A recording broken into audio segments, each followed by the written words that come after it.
pessoal, aqui é o Sem Embargos, realizando mais uma das nossas séries de entrevistas sobre os temas mais recentes do direito e da política. Meu nome é Natália França, esse é meu colega Maurício Gliari, nós somos membros da página do Sem Embargos e do canal também Sem Embargos, nós temos agora um canal do YouTube, não se esqueça de se inscrever. Hoje nós vamos entrevistar o professor João Felipe Cury Marinho Matias, que é economista e professor do Instituto de Economia da Federal do Rio de Janeiro, sobre as medidas econômicas relacionadas ao coronavírus no nosso país. Professor, se eu pudesse apresentar, por favor. Muito boa tarde, Maurício. Muito boa tarde, Natália. Obrigado pelo convite. É um prazer estar com vocês aqui. E é um contexto muito específico em que a gente tem que fazer tudo à distância, assim, de maneira online. Então, a minha primeira recomendação é que assim continue. A gente ainda vai aprender um pouco mais sobre os efeitos do distanciamento social, mas ele é muito importante nesse momento. Então, a minha primeira mensagem é que todos continuem se preservando, se precavendo dentro das suas casas. Digo isso porque sou professor universitário, como dito, e as nossas aulas estão suspensas e a gente vai continuar assim até a determinação das autoridades competentes. Então, a gente tem que se readaptar a esse novo contexto. Sou professor lá na UFRJ desde 2007, há 13 anos. Eu sou professor ministrando no curso de graduação, né, e de pós-graduação.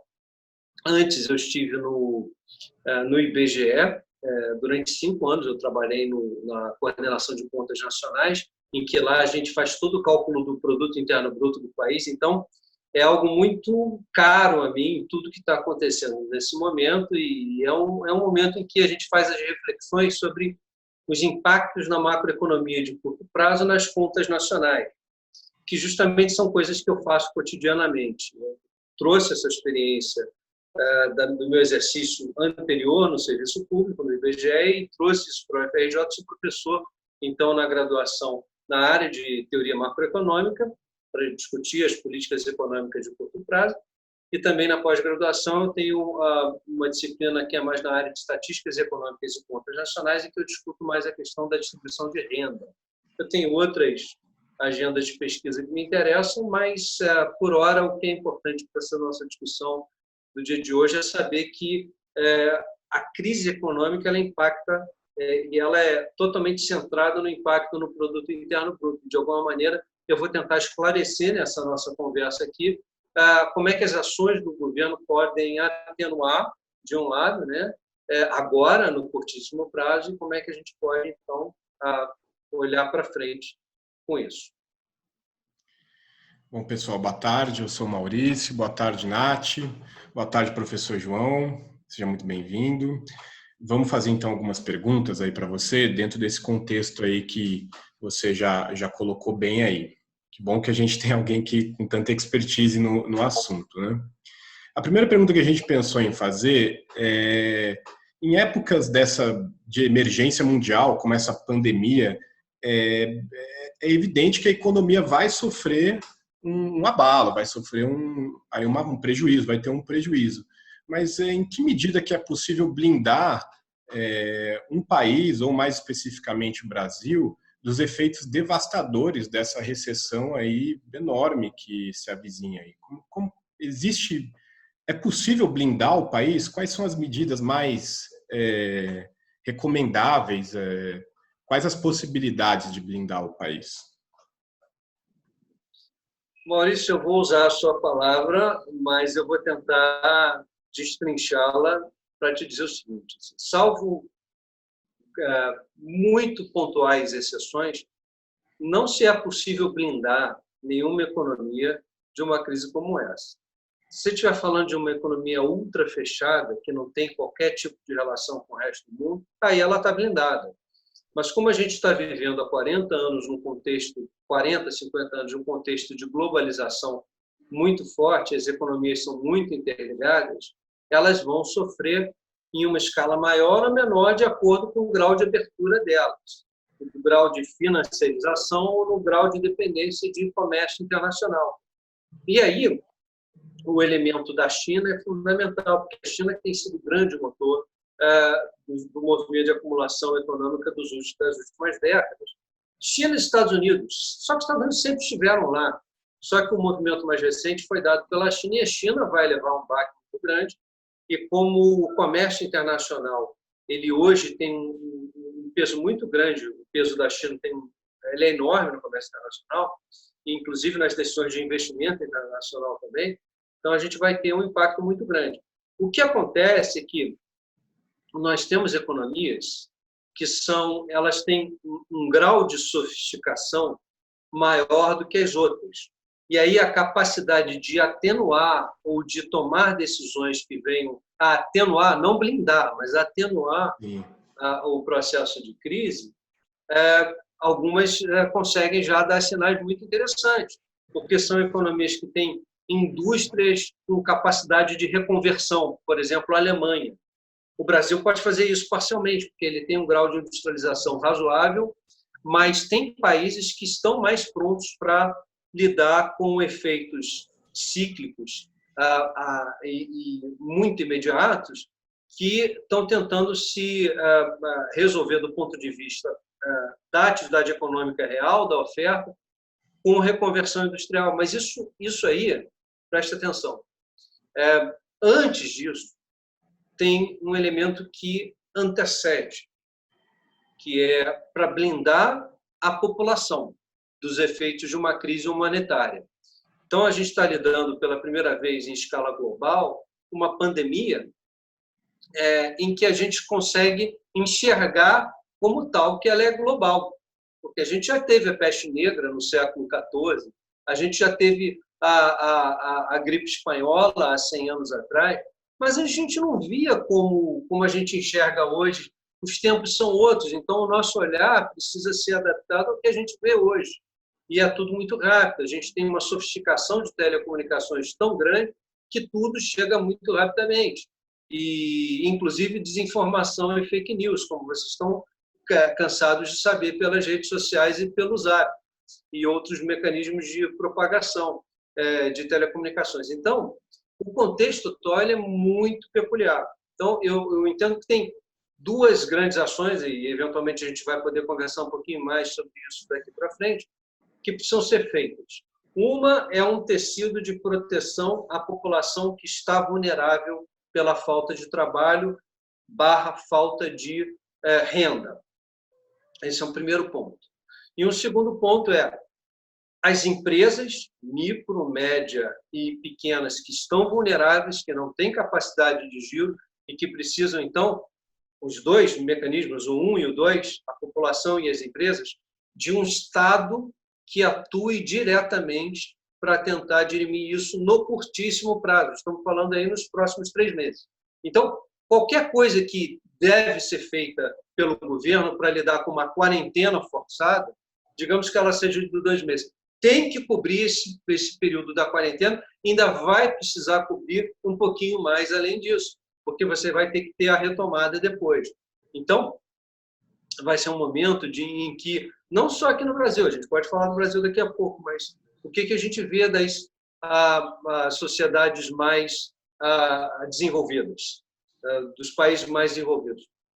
O Estado, o Executivo, rapidamente tomou ações, o Legislativo acolheu rapidamente, está votando, e temos visto, sobretudo na Europa, ações de estadistas que chegam nos seus congressos, nas suas casas legislativas e rapidamente se acolhido, e rapidamente isso chega à população. O processo é muito facilitado quando ele vai do Executivo para o Congresso, para o Legislativo. Aqui a gente está tendo alguns problemas, porque as coisas estão partindo do Legislativo e não do Executivo. Então, a gente tem algumas coisas que precisam ser faladas e resolvidas para lidar com a questão da urgência. Porque, no final das contas, se a gente falar, a gente está falando de proteção a vidas humanas, a vulneráveis. Eu acho que é esse o foco que a gente tem que ter. Tá bom. Bom, muito bem. Falando, então, sobre as ações do Executivo, principalmente o Executivo Federal. Nós temos aí, recentemente, a medida provisória 927, e aqui só para fazer uma pequena introdução, porque nem todos os internautas aqui que fazem parte da nossa página são entendidos com relação ao direito à política. E só para fazer uma pequena introdução, uma medida provisória, então, é uma regra, uma norma que não é uma lei, mas ela tem força de lei quando editada. Ela é editada pelo presidente da República, necessariamente, e, assim como bem apontou o professor João, em casos de relevância e de urgência. Simplesmente nesses casos. Claro que a gente tem aqui um histórico de medidas provisórias sendo editadas à torta e à direita, e a gente sabe que isso não é certo. Mas em casos de relevância e urgência, como estamos vivendo, ok dela ser editada. E uma medida provisória, apesar dela ter esses efeitos jurídicos imediatos, então, apesar dela já ter logo efeito com força de lei, ela ainda não é uma lei. Então, por ser editada pelo executivo, a gente sabe que quem cria leis é o legislativo e não o executivo, ela precisa, então, de uma posterior apreciação pelo Congresso Nacional, pelas duas casas, né, a Câmara dos Deputados e o Senado Federal, para, então, ela se converter definitivamente em lei. Nós não vamos entrar aqui em todos os aspectos dos prazos, mas só para a gente ter uma noção, ela tem um prazo inicial de vigência de 60 dias, prorrogáveis por mais 60 dias, automaticamente, e nesses 120 dias, se ela não for votada pelo Congresso Nacional, não for transformada em lei, configurada em lei, ela morre. Então, ela perde os seus efeitos a partir de então. Os efeitos que foram obtidos através dessa medida provisória durante os 120 dias ficam mantidos. Mas depois, então, ela morre se não convertida em lei. Então, feita essa introdução aqui, só para a gente fazer a nossa pergunta, sobre essa medida provisória, e aí falando exatamente de uma das suas partes, né, que vai determinar a injeção de uma fortuna aí, que a gente calcula ser mais ou menos 16% do PIB, né, dá 1 trilhão e 200 bilhões de reais, no mercado financeiro, inicialmente sem essa preocupação que o professor acabou de apontar com os micro e pequenos empresários ou com uma parcela da população mais vulnerável, mas a primeira preocupação tendo sido o mercado financeiro, os bancos, enfim. O senhor acha que essa medida provisória que determinou isso foi uma boa medida? É uma boa medida? De novo, eu preciso explicar uma coisa a vocês que não são economistas. Às vezes a gente acha que pode emitir juízo de valor achando que é bom ou é ruim, quando, na verdade, tem coisas que precisam ser feitas. O sistema financeiro ele é movido por liquidez. E em crises de caráter de depressão econômica, a primeira coisa que é impactada é a oferta de crédito. E o crédito e o acesso a recursos, ao dinheiro, ele precisa ser muito facilitado em tempos de crise. E a ideia geral, quando se faz uma injeção de liquidez dessa, não só nessa crise, mas em todas as outras que aconteceram, porque é assim que se faz, é importante que se diga isso, porque isso não tem um caráter ideológico, porque está dando dinheiro para banco, está fazendo isso. Não, não, não. O sistema financeiro, se ele quebra, a capacidade de recuperação de um país vai levar muito, e bota mais muito nisso, muito mais tempo de recuperação. Então, existe um problema sistêmico em que você precisa... E nem é o nosso caso, para ficar claro, os bancos não estão com problemas aqui, não se trata disso.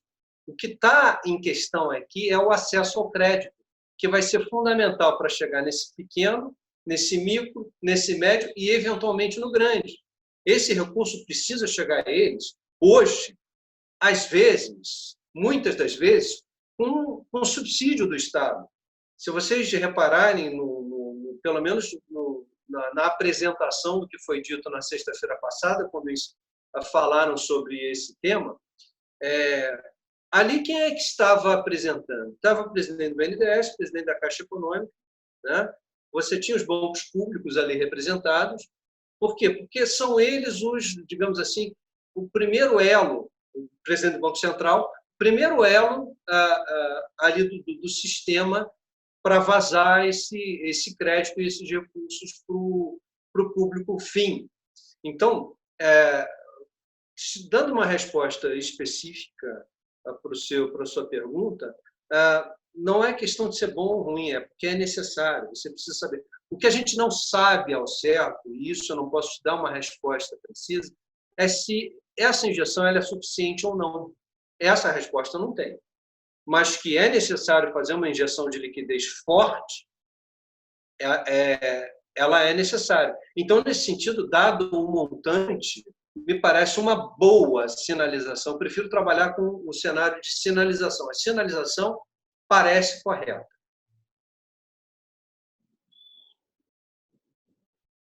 Agora, tem uma coisa que eu não falei. Eu ainda não estudei com detalhamento se há contrapartidas. As contrapartidas são muito importantes de quem está tomando crédito.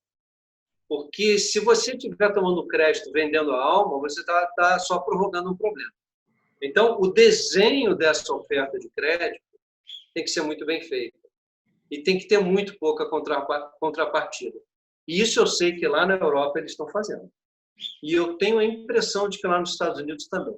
Aqui no Brasil as coisas são um pouco mais difíceis, porque a gente tem um mercado bancário e financeiro muito oligopolizado, é tudo mais difícil.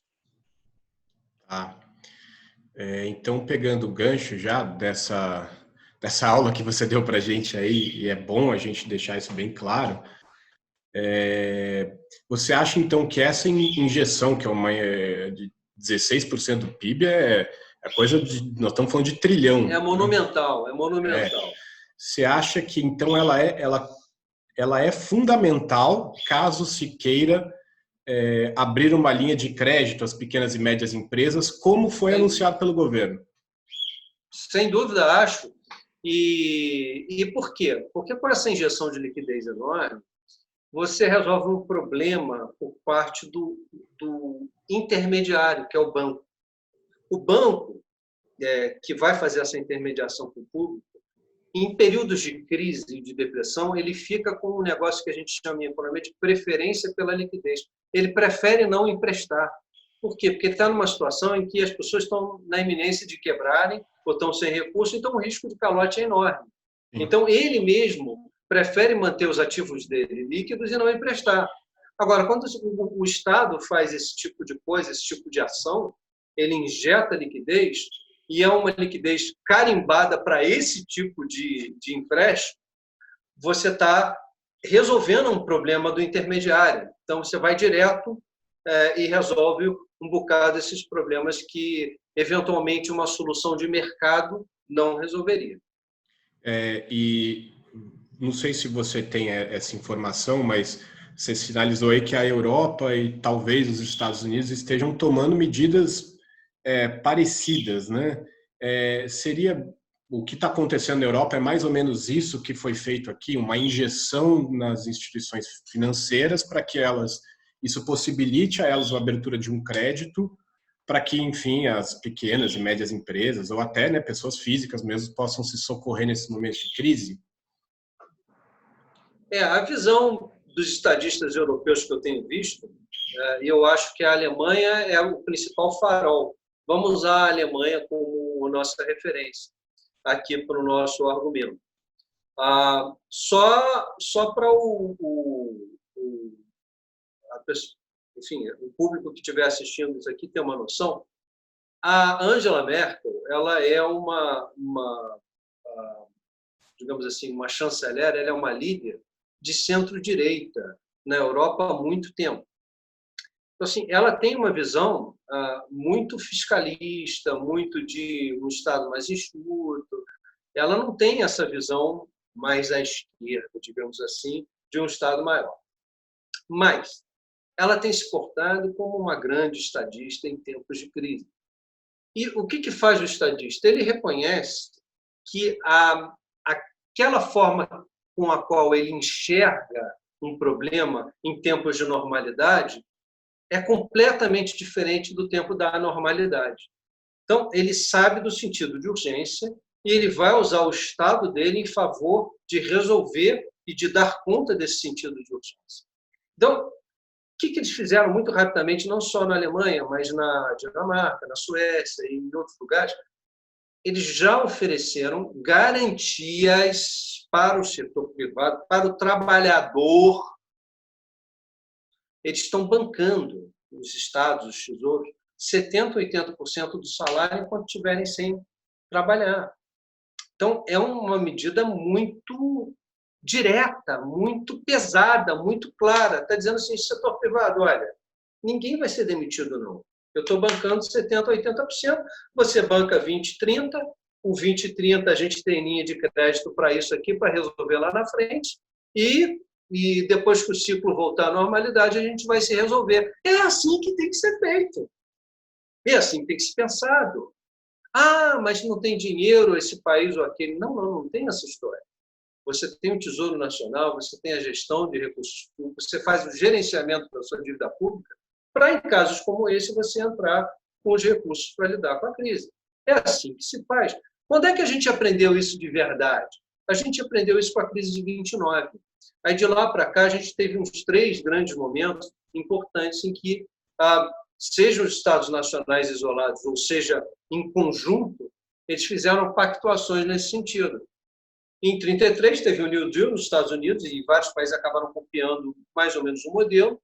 Você teve, a partir de 1946, no final da Segunda Guerra, o Plano Marshall, que aí foi um conjunto de países do Ocidente liderados pelos Estados Unidos, com recursos firmes e fortes dos Estados Unidos, dentro de um sistema monetário internacional muito específico, pactuado lá em Bretton Woods, e que foi até o início dos anos 70, assim.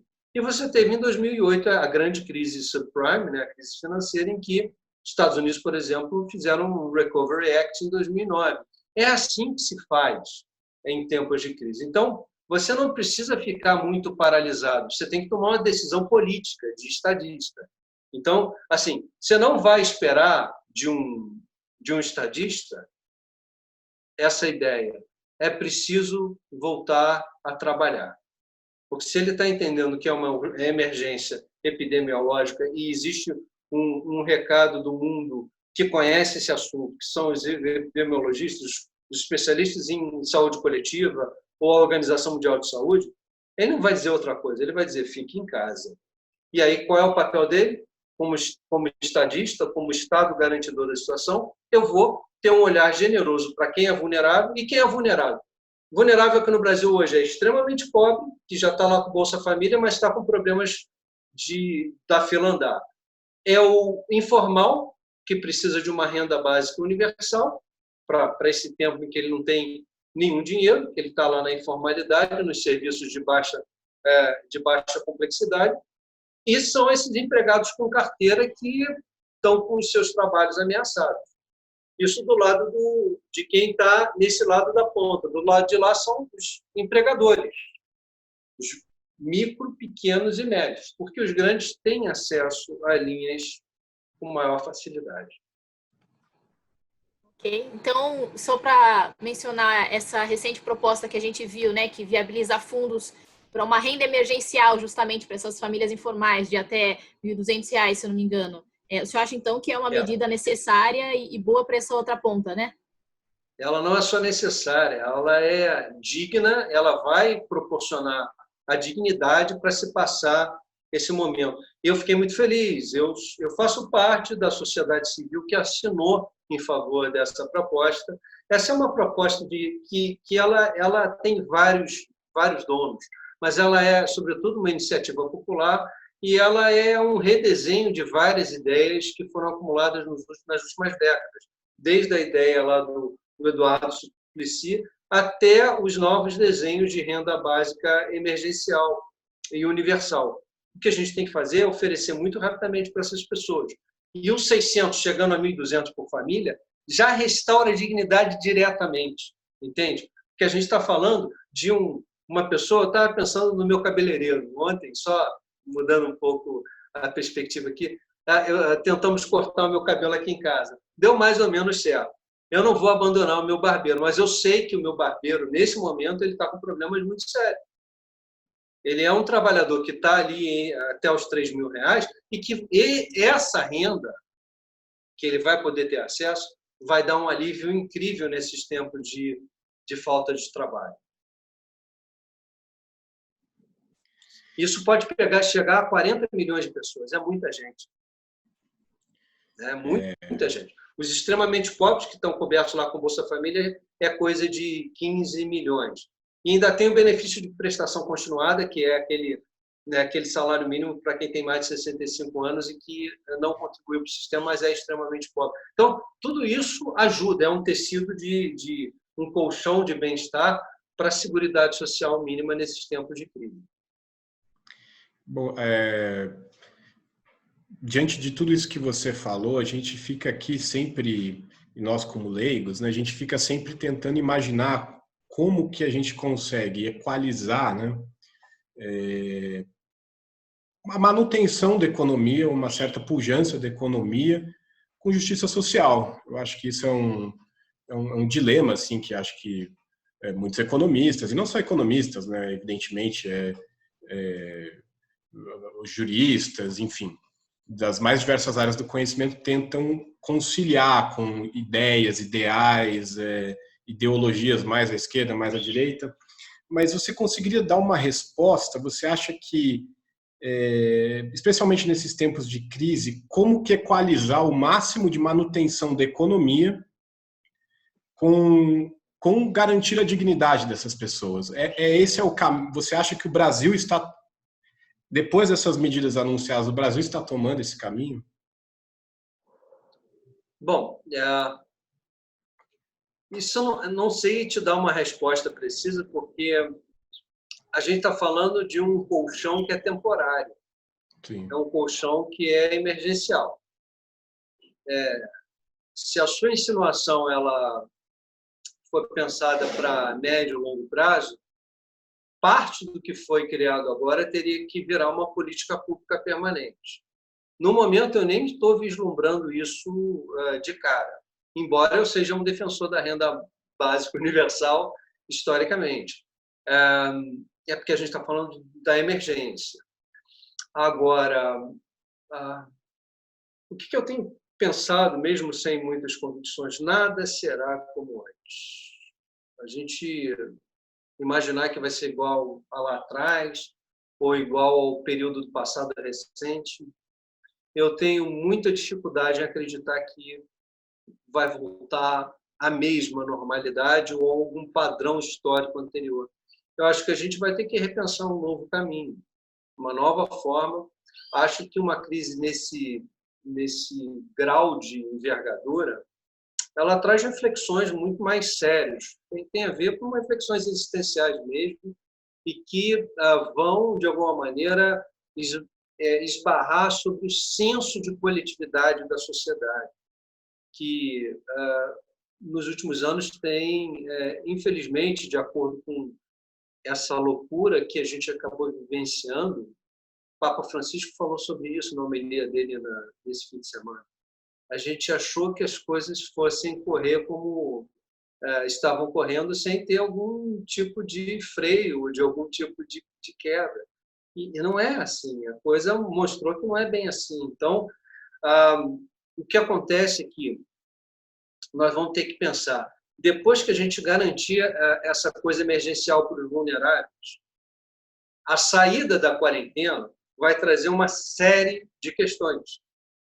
Quem vai bancar, basicamente, a maior parte dessa história vai ser o Estado. Mas é importante que todos saibam uma coisa: todos nós vamos perder. Nós já perdemos. É importante reconhecer isso. É muito importante. Todos. O fato de eu estar aqui, vocês estarem aí, significa que a gente não pode sair para a rua. Isso já é uma perda de liberdade básica. Por quê? Porque são tempos que exigem isso.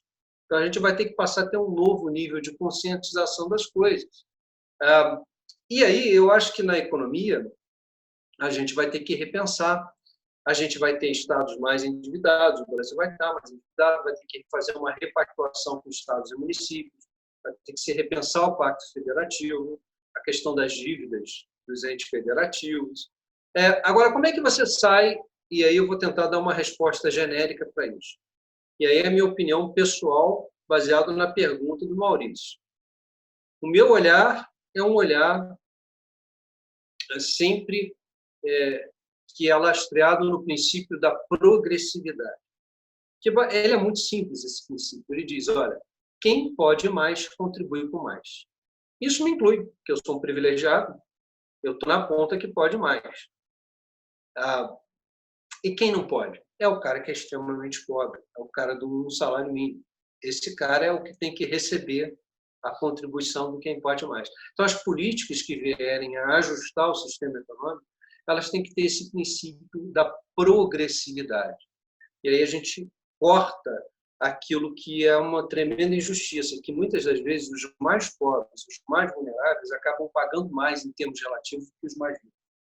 E eu acho que para qualquer saída de crise a gente poderia repensar isso, inclusive fazendo novas reflexões sobre temas que a gente acabou de pactuar, por exemplo, como a reforma da Previdência, em que essa parte da progressividade foi, digamos assim, meia bomba. Eles até introduziram algumas coisas ali, mas longe de resolver o problema. Só para dar um exemplo, né? Porque falta a reforma tributária, falta uma série de coisas. Então, aqui, só para a gente encerrar a nossa entrevista, uma pergunta mais sacana possível, porém gostaria muito de ouvi-lo. Se a gente pensar aqui que o ápice da pandemia no Brasil se daria no próximo mês, né, em abril, e que só então, em maio, junho, que a gente começaria a ver a curva descendo, né, então, e aí só depois, né, aqui falando o que foi divulgado na grande mídia, né, só depois lá mais ou menos para setembro, outubro, que a gente pode começar a reduzir essas medidas para voltar a interação social, para voltar ao comércio, mas bem aos poucos, né? Mais ou menos com isso em mente, assim, quanto tempo a gente demoraria para voltar a certo patamar de normalidade na economia do Brasil? Essa é uma pergunta profundamente... Difícil, você usou a palavra sacana, mas eu acho que um dos maiores problemas dos economistas são as